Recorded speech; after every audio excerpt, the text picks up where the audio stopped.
కొత్తగా ఎన్నికైన ఎమ్మెల్యేలతో ఈ నెల 17 నుంచి అసెంబ్లీ సమావేశాలు ప్రారంభమయ్యే అవకాశం ఉంది. ఏకాదశి కావడంతో ఆ రోజు మంచిదని కొత్త ప్రభుత్వానికి పలువురు పండితులు సూచించినట్లుగా సమాచారం. 4 రోజుల పాటు కొనసాగే మొదటి సెషన్లో తొలి రోజు ఎమ్మెల్యేల ప్రమాణ స్వీకారం, రెండో రోజు స్పీకర్ ఎన్నిక ఉండనుంది. ఇక ఈ భేటీలో ల్యాండ్ టైటిలింగ్ యాక్ట్ ఉపసంహరణ బిల్లును ప్రభుత్వం ఆమోదించనున్నట్లు తెలుస్తోంది.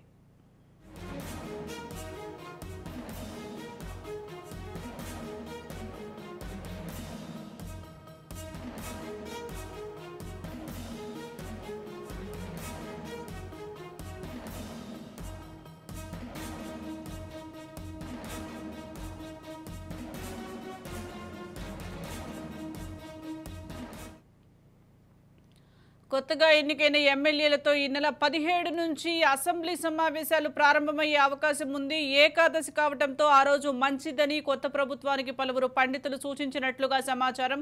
4 రోజుల పాటు కొనసాగే మొదటి సెషన్లో తొలి రోజు ఎమ్మెల్యేల ప్రమాణ స్వీకారం, రెండో రోజు స్పీకర్ ఎన్నిక ఉండనుంది. ఇక ఈ భేటీలో ల్యాండ్ టైటిలింగ్ యాక్ట్ ఉపసంహరణ బిల్లును ప్రభుత్వం ఆమోదించనున్నట్లుగా తెలుస్తోంది.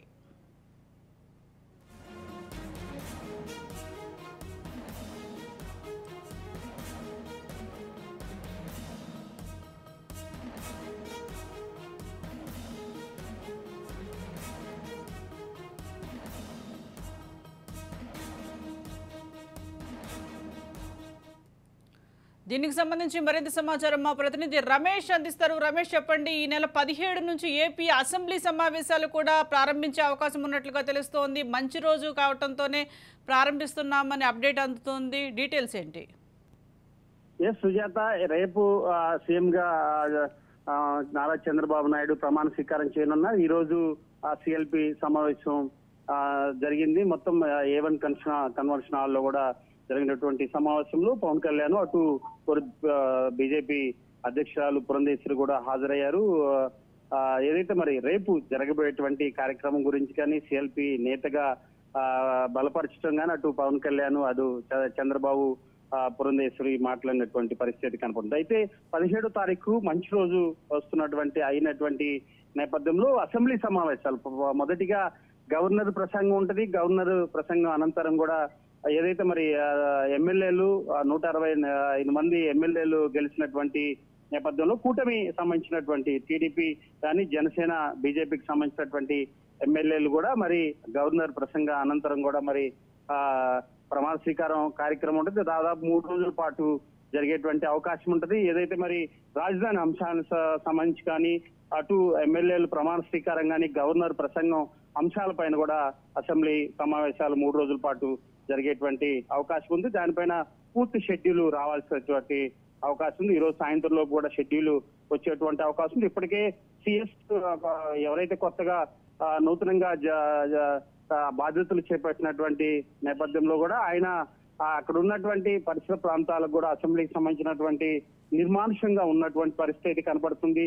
5 ఏళ్లుగా వైసీపీ రాజధాని అంశం పైన ఎటువంటి అభివృద్ధి లేనటువంటి నేపథ్యంలో కూడా అక్కడ అంతా కూడా రాజధాని ప్రాంతంలో ఆ చెట్లు మహంగా మారినటువంటి నేపథ్యంలో అవన్నీ కూడా ఏర్పాట్లు అయితే ప్రస్తుతం కొనసాగుతుంది. ఆ సెక్రటరియట్, అసెంబ్లీ, లెజిస్లేటివ్ కు సంబంధించినటువంటి ఆ ప్రాంతంలో ఉన్నటువంటి మొత్తం పరిసర ప్రాంతాలు కూడా మొత్తం శుభ్రం చేస్తూ కూడా మరి జేసీపీలు దాదాపు 200 జేసీపీలు కూడా ఆ రాజధానిలో ప్రస్తుతం వర్క్ చేస్తున్నటువంటి పరిస్థితి కనపడుతుంది. మొత్తం రాజధానికి కూటమి ప్రభుత్వం ఏర్పడిన తర్వాత ఖచ్చితంగా రాజధానికి మాత్రం ఒక కొత్త కళ ఊడిపడుతుందని చెప్పుకోవచ్చు. ఎందుకంటే ఇప్పటికే సిఎస్ ఉన్నత స్థాయి అధికారులు కూడా శరవేగంగా పనులు సాగుతున్నటువంటి పరిస్థితి. అమరావతి 2014లో వేసినటువంటి పునాది మరి ఈ రానున్నటువంటి రోజుల్లో 5 ఏళ్ల పాటు అటు పవన్ కళ్యాణ్ కానీ అటు బీజేపీ చంద్రబాబు ముగ్గురు నేతలు కూడా అభివృద్ధి ధ్యేయంగా ముందుకెళ్లేటువంటి అవకాశం ఉంది. అదేవిధంగా చంద్రబాబు నాయుడు ఈ రోజు మాట్లాడినటువంటి మాటలు కూడా మనం తీసుకుంటే నిండు సభలో ఎమ్మెల్యేలు అందరూ హాజరైనటువంటి క్రమంలో కూడా అందరూ కలిసికట్టుగా ఉమ్మడి ప్రణాళికతో ముందుకెళ్లాబట్టే ఇన్ని సీట్లు సాధించగలిగాము. అదేవిధంగా మరి పవన్ కళ్యాణ్ కూడా చాలా దగ్గరగా ఆయన మాట్లాడి చంద్రబాబుని ముఖ్యమంత్రిగా బలపరిచేటువంటి సమయంలో కూడా ఆయన మాట్లాడినటువంటి మాటలు కూడా మరి ఆయన పడినటువంటి చంద్రబాబు నాయుడు పడినటువంటి కష్టాలు గాని Right. జైల్లో 53 రోజుల పాటు అనుభవించినటువంటి కష్టాలను కూడా గుర్తు తెస్తూ కూడా ఆయన మాట్లాడినటువంటి పరిస్థితి. ప్రధానంగా రానున్నటువంటి రోజుల్లో రేపు ప్రమాణ స్వీకారం తర్వాత కూడా మరి అసెంబ్లీ సమావేశాల్లో కూడా ఒక కీలక వ్యాఖ్యలు అయితే రాజధాని వ్యవహారం పైన కానీ, అదేవిధంగా ప్రత్యేక హోదా మీద కానీ, పోలవరం ప్రాజెక్టు సంబంధించి కూడా అనేక అభివృద్ధి కార్యక్రమాలకి శ్రీకారం చుట్టేటువంటి అవకాశం ఉంది. ఒక కొత్త పాలనకి, కొత్త ఒరవడికి ముందుకి వెళ్లాలంటూ కూడా మరి కూటమి అటు చంద్రబాబు నాయుడు కానీ, పవన్ కళ్యాణ్ కానీ ముందుకెళ్తున్నటువంటి పరిస్థితుల్లో కానీ ఖచ్చితంగా రానున్నటువంటి రోజుల్లో ఆంధ్రప్రదేశ్ పాలన మరింత ముందుకెళ్లేటువంటి అవకాశం ఉంది. అసెంబ్లీకి సంబంధించినటువంటి షెడ్యూల్ రేపు ఈ రోజు సాయంత్రం కూడా మరి ఎన్ని రోజులు సమయం జరిగేది, ఏ అంశాల మీద తెచ్చుకొచ్చేటువంటి అవకాశం ఉంది, అన్నిటి కూడా క్లారిటీ రావాల్సింది Sujatha. Right, thank you Ramesh.